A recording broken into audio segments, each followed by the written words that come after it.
The United Nations has warned that the world is facing its largest humanitarian crisis since the end of the Second World War, with nearly 20 million people at risk of starvation in Nigeria, Somalia, South Sudan, and Yemen. The UN's humanitarian chief, Stephen O'Brien, told the UN Security Council Friday that $4.4 billion is needed by July to avert a famine. We stand at a critical point in our history. Already at the beginning of the year, we are facing the largest humanitarian crisis since the creation of the United Nations. Now, more than 20 million people across 4 countries face starvation and famine. Without collective and coordinated global efforts, people will simply starve to death. All 4 countries have one thing in common: conflict. This means that we, you, have the possibility to prevent and end further misery and suffering. The UN and its partners are ready to scale up, but we need the access and the funds to do more. It is all preventable. It is possible to avert this crisis, to avert these famines, to avert these looming human catastrophes. Last month, the UN declared a famine in parts of South Sudan, but O'Brien said the biggest crisis is in Yemen.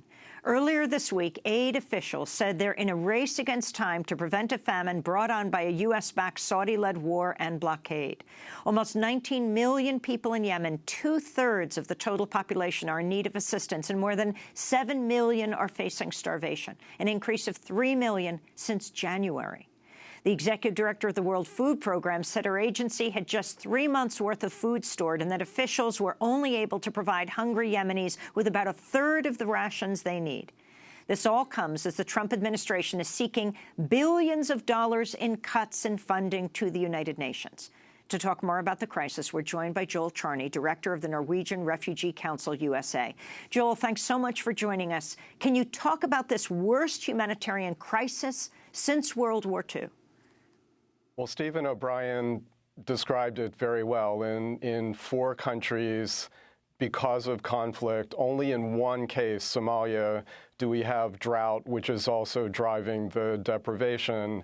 But in Yemen, Somalia, South Sudan, and northern Nigeria, millions of people are on the brink of famine, largely because of the disruption of food production, the inability of aid agencies to get in, and just ongoing conflict, which is making life a misery for millions of people. So let's start with Yemen, Joel. I mean, you have the picture of President Trump yesterday sitting with the Saudi leader in the White House. The war that's taking place in Yemen, the Saudi bombing backed by the United States. Can you talk about the effect this has had on the population?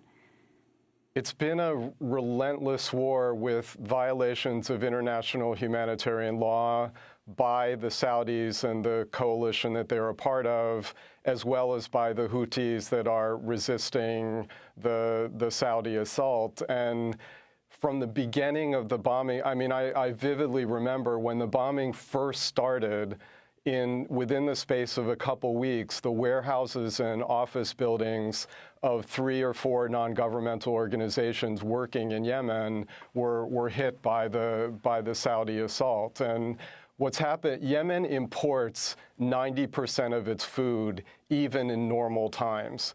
So this is not so much a disruption of food production, but it's a disruption of commerce due to the bombing, due to the blockade, due to the movement of the National Bank from Sana'a down to Aden. And taken all together, it's just creating an impossible situation in a country that's completely dependent on food imports for its survival.